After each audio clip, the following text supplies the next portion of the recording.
Justin Brock with Bobby Brock Insurance, and now I'm going to take a moment to explain the Plan F Medicare supplement and some quick things that you need to know about it.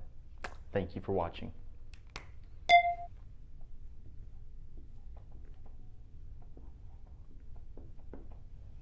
Plan F is perhaps the most widely used Medicare supplement in the past decade. Plan F is also probably the one that we get asked about the most, with Plan G being a close second, maybe starting to become the most in the future. Plan F is often asked about because it's touted as the only plan or the main plan with 100% coverage, okay? So let's break down what that means. Plan F covers first your Part A deductible, which is currently $1,364. So if you are admitted to the hospital, the Plan F would pay the entire Part A deductible right away, okay? So you wouldn't pay anything there.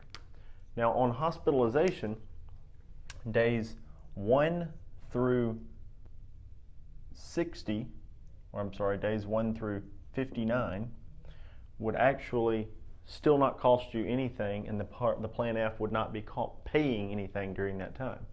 But actually, it is days 1 through 60. Days 61 through 90, your Plan F would pay your daily copay for the hospital. After that, your copay for the hospital would actually increase again, but your Plan F would still pay that, okay? So that's the big part of hospitalization. There are some other things maybe included in Part A, like blood and other things that can be considered Part A expenses, but on the Part A or hospitalization, that's the big portion. The part that you hear about the most is the $185 Part B deductible. And that Part B deductible is currently $185. It can increase over time, but right now it's still $185, and it's a one-time calendar year Medicare deductible on outpatient or medical services that are covered under Part B. Past that, Medicare Part B turns into an 80-20 style coverage. That 20% is what you would normally pay without a supplement. The Plan F will pay this 20% for you and the $185 deductible. Virtually, this leaves you without any Part A or Part B medical or inpatient expenses.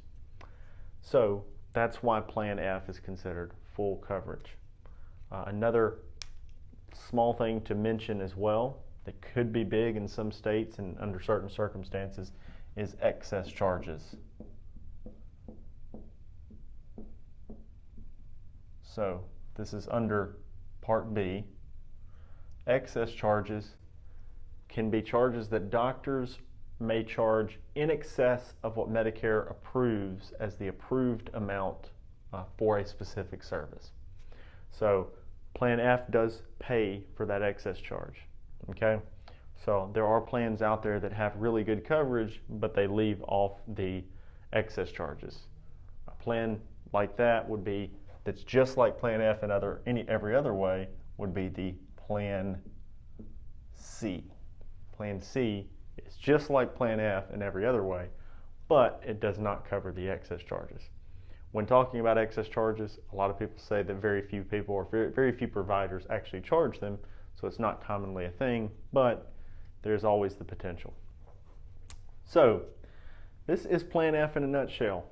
You're covering your Part A deductible, which is an admission deductible of $1,364 per admission. It's covering your hospital daily copays that start days 61 through 90 and then increase days 91 through 150. The Plan F also has some lifetime reserve days covered, so lifetime reserve hospital days. If you go into the hospital for an additional 365 days, the Plan F and Medicare combined would still pay for that. So you could technically have a year and 6 months or a year and 5 months in the hospital completely covered under a Plan F. The Plan F is covering your $185 Part B deductible and the 20% coinsurance, which has no limit. And lastly, the last thing we'll talk about is the excess charges. Part B excess charges are covered under the Plan F. This leaves you with virtually no out-of-pocket again, and that is what a Plan F is. Watch the next video for Plan G.